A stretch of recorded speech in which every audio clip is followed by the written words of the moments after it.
Respectable viewers and dear learners, Assalamu alaikum. I am Mahmood Afzal and today I am starting a new series of my lectures in which we will discuss some famous English proverbs as well as some prominent English vocabulary of our daily use. These lectures are very useful for the students who wants to enhance their English language, who wants to enhance their English vocabulary and who wants to speak English fluently, and these lectures are very useful for English conversation. जैसे कि learners मैं आपको बता चुका हूं कि आज से हम एक नए इंग्लिश के लेक्चर्स का आगाज़ करने जा रहे हैं जिसमें हम बहुत सारी मशहूर कहावतों को डिस्कस करेंगे कि उनको इंग्लिश में कैसे ट्रांसलेट करते हैं और बहुत सारे हमारे रोज़मर्रा के बोले जाने वाले अल्फाज जो हम अपनी रोज़मर्रा की गुफ्तगू में बार बार उनका इस्तेमाल करते हैं उनकी इंग्लिश वोकैबुलरी को डिस्कस करेंगे, क्योंकि बहुत सारे हम ऐसे लोग होंगे जो उन अल्फाज को नहीं जानते होंगे को इंग्लिश में कैसे ट्रांसलेट करते हैं। तो आज का जो हमारा टॉपिक है that is top 20 famous English vocabulary words that are used in our daily conversation. So start. Our very first word is sweet meat. Sweet meat मिठाई। आप अक्सर देखा होगा स्वीट मार्ट। स्वीट मार्ट से मुराद सिर्फ ये नहीं होता कि वहाँ पर से मिठाई होगी, वहाँ से मुराद उसमें मिठाई भी हो सकती है, उसमें बिस्किट्स भी हो सकते हैं, उसमें केक्स भी हो सकते हैं, तमाम मीठे से रिलेटेड चीज़ें हो सकती हैं। तो स्पेसिफिकली मिठाई को हम कहते हैं sweet meat. The second word is also related to sweet meat, sugar plum.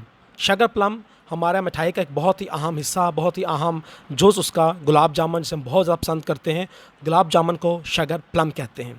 Third thing is also related to sweet meat is like that sweet pipes. Sweet pipes हमारे इलाके की सौगात जलेबियों को इंग्लिश में स्वीट पाइप्स कहते हैं। The next word is tongs. Tongs कहते हैं चिमटे को। चिमटा घरों में बहुत ज़्यादा किचन के अंदर इस्तेमाल होने वाली चीज़ है और उन जगहों पे भी इस्तेमाल होता है जहाँ पर नेचुरल गैस नहीं है और वहाँ पर आग जलाने के लिए लकड़ियों का इस्तेमाल किया जाता है और उसके लिए भी हम चिमटे से लकड़ियों को आगे पीछे आग को तेज़ करने के लिए भी इस्तेमाल करते हैं। चिमटे को इंग्लिश में टोंग्स कहते हैं। तो लर्नर्स बढ़ते हैं अगले वर्ड की तरफ, that is iron pan. Iron pan तवा। चपातियाँ बनाने के लिए हम तवा, लोहे का तवा या तवी का इस्तेमाल करते हैं, तो आयरन पैन कहते हैं इसको। The next word is rolling pin. चपातियों का जिक्र हो रहा है, चपातियाँ बनाने का जिक्र हो रहा है, तो आपने देखा होगा किचन के अंदर जब ख़वातीन चपातियाँ बनाती हैं तो दो आर्टिकल्स का बहुत ज़्यादा इस्तेमाल किया जाता है। एक लकड़ी की गोल प्लेट होती है जिसे इंग्लिश में कहते हैं रोलिंग प्लेट, और उसके ऊपर एक बेलन होता है जिसके साथ चपाती को गोल किया जाता है, उसको बड़ा किया जाता है, तो उसको हम कहते हैं बेलन। बेलन को इंग्लिश में कहते हैं rolling pin. The next word is below pipe. Below pipe कहते हैं फूंकनी को। वही बात कि जहाँ पर नेचुरल गैस नहीं है, लोग अपने घरों में आग जलाने के लिए, खाना पकाने के लिए लकड़ी का इस्तेमाल करते हैं, तो लकड़ी की आग को तेज़ करने के लिए, भड़काने के लिए हम एक लंबा पाइप यूज़ करते हैं जिससे में हवा को गुजारा जाता है, फूंक मारी जाती है, उसको हम फूंकनी कहते हैं और उसको इंग्लिश में ब्लो पाइप कहते हैं। The next word is oven. Oven कहते हैं तंदूर को। घरों के अंदर किचन में इस्तेमाल होने वाला ओवन जो होता है उसको हम इलेक्ट्रिक ओवन कहते हैं या माइक्रोवेव ओवन कहते हैं। अकेला ओवन से मुराद तंदूर होता है जिसमें चपातियाँ बनाई जाती हैं। The next word is strainer, और एक उसको हम स्ट्रेनर के अलावा इसको हम कहते हैं सेव आ सीव। इसको सेव भी पढ़ा जाता है, सीव भी पढ़ा जाता है, छलनी। किसी चीज़ को छलने के लिए हम जो छलनी यूज़ करते हैं उसको हम स्ट्रेनर कहते हैं या सेव कहते हैं।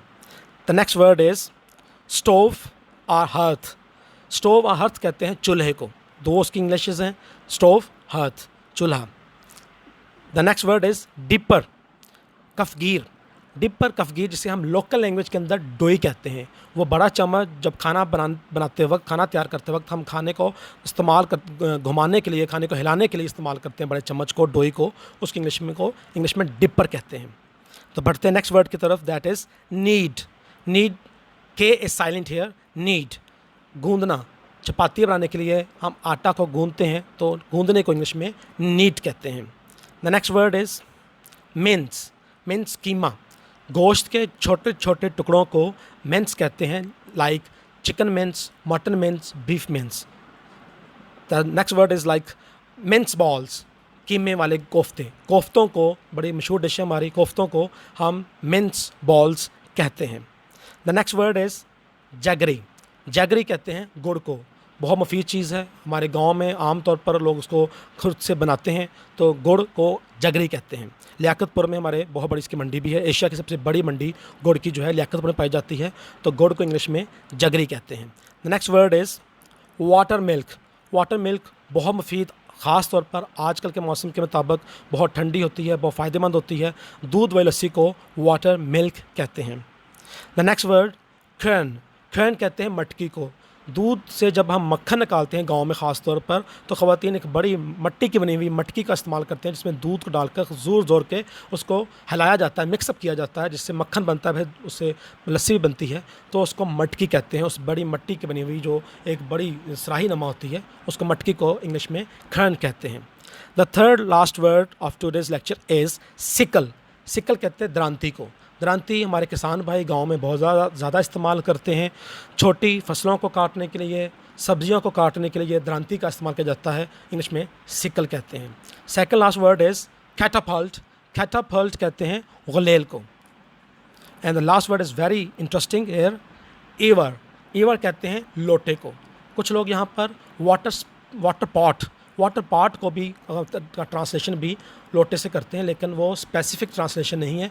वाटर पॉट वो वर्ड कोई भी ऐसा बर्तन हो सकता है जिसमें पानी को रखा जा सकता हो, तो स्पेसिफिकली पर्टिकुलरली लोटे को इंग्लिश में एवर कहते हैं। तो लर्नर्स, आज हमने टॉप 20 इंग्लिश वोकैबुलरी को डिस्कस किया है। I am very hopeful that you have enjoyed this. Please like and subscribe our channel so that you can receive more interesting videos in